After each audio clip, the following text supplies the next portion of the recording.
Yeah, my name's Sam Bettley. I play bass in Asking Alexandria. We're about to come over to Australia in the very near future for Knotfest. We're going to be playing 21st, 23rd, and 24th in Melbourne, Sydney, and Brisbane. It's been a long time. It's been a long time since we've been there, so I'm really excited to get back. Beautiful, Sam. Thanks for joining us, mate. Yeah, man. No, thanks for having me. No, well, as you say, mate, Asking Alexandria headed back to Australia this March as part of the Knotfest lineup. So she's not that far away now, bro. Are you packed and ready to go? Am I packed? No way, dude. No way. I'm not at all.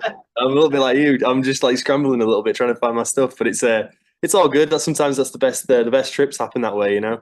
But it's kind of just crept up on me. I didn't realize like how we between now and then we're going to South America. We're going to do pretty much only a couple days before we're in Australia. We're going to be in Colombia, so it's a real busy start to a busy start to the year. So it's not yet started, but in about 3 weeks we the ball starts rolling and we get going. So it's like the calm before the storm right now. I'm at home. I'm in Nashville. I'm just chilling. I've got Yeah, my drink. I'm still just kind of waiting for it all to kick off. But when it does, I'm excited. Like I said before, it's been such a long time since we've made it over there to Australia. And every time we come, we love it.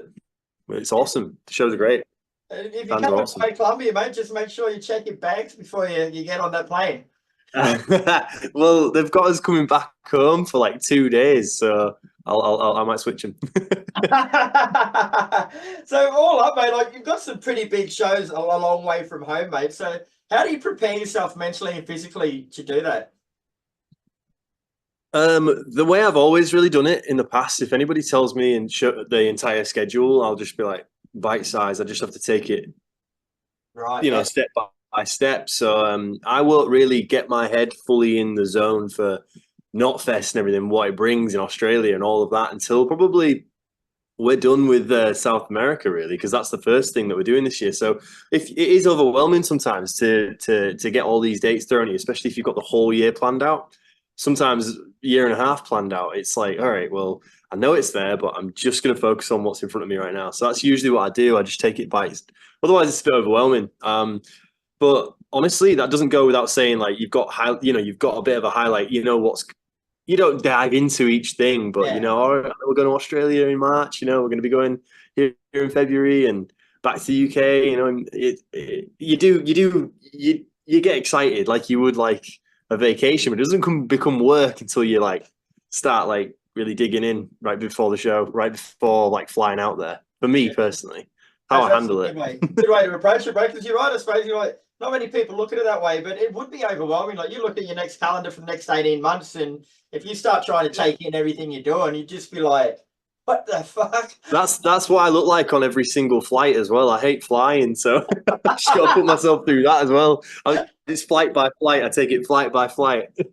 But all good, Oh, good. all So good. looking I'm at the changing. Knotfest lineup, bro, like you got some pretty big names in there, like Pantera, Lamb of God, Disturbed, Halestorm, yourselves, The Who, Skindred. Like, is there anyone there that you haven't played with before? Anyone we haven't played with? Honestly, no. I think we've played with pretty much everybody on this lineup. We were lucky enough to do a lot of the festivals in this last European run we did. We've on some of one of the off dates for the festivals we played with Disturbed. Those guys were awesome. What an amazing band! Huge, incredible band to see live. Yeah, Pantera. I mean, that was just a whole thing. Like everybody went out for that. It was a huge party. Lamb of God, honestly, one of my favorite bands growing up. And my good friend Art is their drummer now. It's crazy because we toured with Art for years when he was in the Winds of Plague. Back in like doing Warped Tour with each other and hanging out. So it's really cool. It's going to be a huge. There's going to be a lot of friends and a lot of familiar faces. A couple of people we've not played with. No, honestly, I'm looking at. I literally have it in front of me. I've got the admat in front of me. So I can see because. And honestly, everybody really, I'm excited. I'm excited to go there. It sounds like a big hang. So on that point, mate, like what's it like backstage at shows like this? Like, is it just a big patch up of mates and then all of a sudden you got to switch on and go out and do your job? Can be, yeah. It really depends. It depends on how they've got it set up back there as well. Depends on, let's say if there's multiple days, who's doing what day. You know, sometimes you're just like passing ships and you'll be leaving as someone's arriving. You'll be like, but it's, you know, on the very rare occasion you get a day where you're all friends and you've all been doing it for so long. You catch a day where it's like you're looking around and there's like a little bar area and you're like, wow, how, in what other circumstance do we ever get to do this? Because we're always moving. We're just moving parts. All these bands, we're just always, so to just get everyone in one little area for a day is like, it's amazing. It's refreshing for us because it's like we can finally hang, you know, and catch up on like years. So it's, you know, there's going to be a bit of that, I think, in Australia. Definitely. And I'm glad you brought up that you played with Pantera, mate, because I don't buy into all this bullshit, but there's so many people around the world carrying on about Pantera coming back and saying that, you know, whatever they say, but you've played with them, mate. Like, how good are they in this incarnation? It's awesome, man. I think it's a celebration, honestly. When you look, if you're a fan of the band, I mean, if you're a fan of heavy music, and you can't tell me you don't go to the Pantera show and enjoy it. You're looking too much. I think people sometimes look too much into things like that. You know, the ins and outs of everything. But honestly, I saw it as a celebration and a lot of people coming together, and it was just amazing. It was awesome. It was sick. You know, it was nothing but a good time. So I think if you get the chance to see Pantera, go and check them out there. It's going to be awesome, man. Yeah, I've only heard good things too, mate. Like, I can't wait. I just can't wait. Yeah, I get it. Yeah. So the Knotfest sideshows were announced just today, mate. And Asking Alexandria will be doing 2 shows with Wage War. One in Melbourne on March 20th, Yes. one in Brisbane on March 26th. So how different are those headlining shows going to be to your Knotfest appearances? Well, I mean, we'll find out, will we? I don't know yet, but we'll soon find out. But honestly, Wage War, a band that we've been trying to tour with for years, and we actually had a tour in the US fully booked. It was us, Fall in Reverse, and Wage War. It was all booked. It was practically a full sold out tour, and then COVID hit us. And we've not had the chance to tour with those guys since that tour pretty much crumbled. So, I mean, a few of them live down the road from me around here in Nashville. So, you know, it's kind of, I love the band. I think they're awesome. Yeah, I'm always playing Wage War. So for me, it'll be nice to actually catch up with those guys finally, and have a good time. You know, these side shows. I think what, you know, we obviously posted our one with Wage War today. I was so stoked just to see us together on the bill. It's nice. I'd love to do more with Wage War. They're awesome. Shit, yeah, mate. And people always ask what to expect from you guys at live shows, mate. But as a band, what do you expect from your crowds? It's a good question.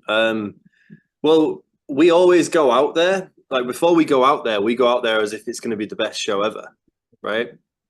And it's a bit of a cliche thing when people say like, "Oh yeah, you know the show.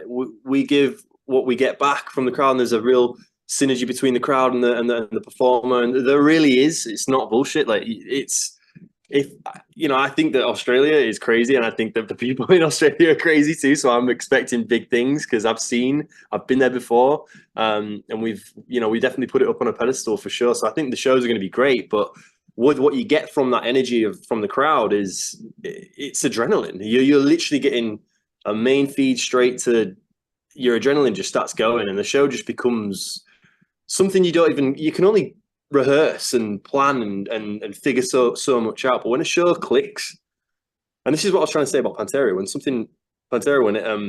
when I was just playing with them in Europe, like there's just like when it clicks with the crowd, with the fans and the crowd and the band, and you just know it does, and they know it does. You don't need to be anywhere else in the world right now. Like this is it, and it's just for us. You know what I mean? And that's the difference between a good crowd, like a loud crowd that make you feel welcome and make you feel excited and stop making you think about all the things that you don't need to be thinking about. You know, like you just forget about all the nonsense and all the technical stuff and all this. You just start enjoying it. And that's when you get the best little sweet spot of a band, I think, when they just start just freestyling and going for it. Yeah, cool. Last year, Asking Alexandria released your latest album, Where Do We Go From Here? So how was that received? Like, it was a great album, but did it get the recognition it deserved? Yeah, I think so, definitely. It was really well received. I think we went into this album definitely. We took a step back and kind of looked at our discography, and we've been around for a while now. We've got a vast discography of different, journeys into different kind of tapping into different styles of music and stuff. But we definitely on this last one honing a little bit on our roots. It gets a little bit heavier, but it's definitely in keeping with the sound that we've created the past 5 to 10 years. I just think that it's definitely got more than just a nod to some of our older stuff. And with doing that and releasing this record with some of these heavier tracks on and seeing the response, like we've started playing them as well live like recently, and it's just like, damn, let's do some more heavy stuff. We've got a bit of a fire under us now. It's like, yeah, this is sick. This reminds me of like, back when we had Reckless and Relentless come out, and it was just like chaotic, and I love that. So I think that there's some heavier stuff on the horizon for us for sure. You're gonna make a lot of people happy, mate, hearing that. Yeah, me too, man. Me too. Trust me. So, earlier this January, you dropped the EP Dark Void, which features 5 versions of that album single, plus the song Nothing Left. So, what was the reason behind dropping an EP like that with so many versions of the one song on it? Yeah, just a few different takes. I think that really you can kind of have. Personally, I'll go into the stripped down version for me because it is one of the heavier songs on the record. So hearing the stripped down version for me with Danny and the piano, it's just beautiful. It gives you a chance to kind of. I'm sorry. It was beautiful. It was beautiful. Yeah, thank you.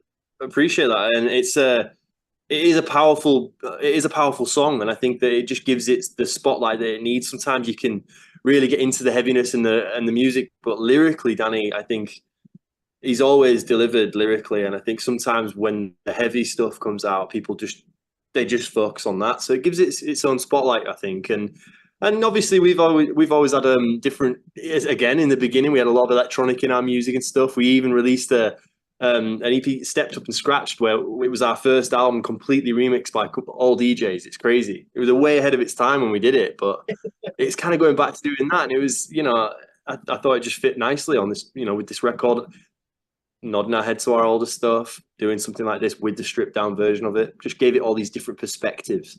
And yeah, I think it gave the softer stripped down one the spotlight it deserved, honestly, for Dark Void. And it is good because, like you say, like it includes. There's 5 versions of the album single Dark Void. It includes the album version. There's a stripped back piano version, like you say. There's a radio edit. There's a Sullivan King remix. So it's not like you're listening to the same song 5 times. Every one of them sounds that little bit different and gives you a different perspective, totally. I guess, into what the song's about. I mean, the Sullivan King one's really heavy in its own right. It dropped. It's sick. Yeah, I remember listening. I remember that getting sent to me while I was at the gym, and I was like, okay, that was the rest of the gym was just me playing that over and over. All right, sweet. But yeah, it's fun. It's nice to do things like that for sure. Yeah, and I guess what people miss too is the serious side of that, because it was released to coincide with Blue Monday, like sort of dealing with depression and anxiety and things like that. So what's your connection with things like that? Me personally, I've got quite a connect. I don't really talk about it much, which is kind of like a new thing for me, really. Even I've kind of said this in the past, like doing interviews for me and press in general is quite a new thing. I've been in the band since the beginning, but like you could probably count on this hand how many interviews you probably see me in over the years. Just because, to be honest, I had to look, Danny, to see who you were before we did this. A few, yeah, but I mean, since this record, so for me, going into a lot of anxiety, that's down to my own personal anxiety and a bit of depression here and there. Definitely at this time of the year, at the beginning of the year when Blue Monday, when it just fit perfect. And I was asked by some of the team if I wanted to say something about the release, and I just think that I was like, okay, yeah, I'm going to actually say something about it, and I am going to say that I deal with this as well because I need to start sharing a little bit more, and that's one of my new things now. Like I'm going to start sharing a little bit more about myself to the world. Instead of just trying to, it's been 15 years and I'm a very, very, very private person. And it's like, not because I don't do stuff or like to share, but I don't know, I'm just getting my head a little bit. And I think there's more people would admit that than you think, it's crazy. Well, you've done a great job today, mate. You've overcome on short notice. You managed to do a bloody good job. Yeah, well, that's another thing. I probably talk too much because of it as well. It goes straight the other way. I've got my whiskey. I'm all right. I've got my drink. I'm good. It's lunchtime over here. I thought about having one too, but then I thought maybe that'll look a bit bad. I actually said, I was like, because I got told earlier in the day that it might happen. I was like, oh, have you heard anything yet? And then my team was like, not yet. I was like, well, I'm just putting my kids down to bed, so maybe just tell them to go and grab a beer, and then I'll be right back. Very good, mate. Well, we appreciate you doing it, Sam. And like I say, I was on short notice, but it's been a pleasure speaking with you. You're over here as part of Knotfest in March. 2 side shows, March 20 in Melbourne, 26 in Brisbane. So we're looking forward to seeing you, bro. It's been far too long. Awesome. I really appreciate it. And I can't wait to get over there. Thanks for your time. No worries at all, brother. We'll catch you in a month or so.